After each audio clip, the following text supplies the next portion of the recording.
Welcome to Brain Vision. To determine the tension in the cable in this situation, we can use Newton's second law, specifically in this direction, because there are only forces acting in this direction. Let me call this the y direction, and everything that is pointing up will be positive in my reference frame, and everything that is pointing down will be negative as a consequence. Then, Newton's second law tells us the following.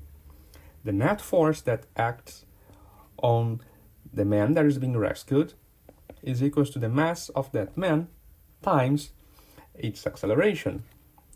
Then, the net force we can see is given by the composition of two forces, the tension force that points to the positive direction minus the weight force which points to the negative direction.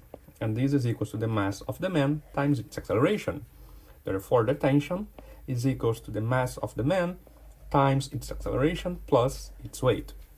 Then, in the second item, the tension is given by the mass of the man, which we don't have, but we have his weight. Then remember that the weight is equals to the mass times the acceleration of gravity near the surface of the Earth, which is approximately 9.8 meters per second squared. So we can calculate the mass as the weight divided by the acceleration of gravity.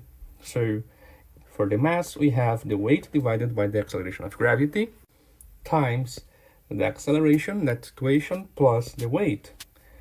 But the weight of the guy is given in the problem. The weight is equals to 822 newtons. So 822 divided by G times A plus the weight again.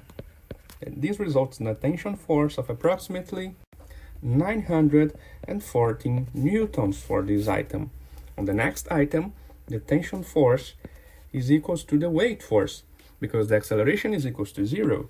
So this term vanishes from the equation for the tension. So it's equals to 822 newtons in the second item.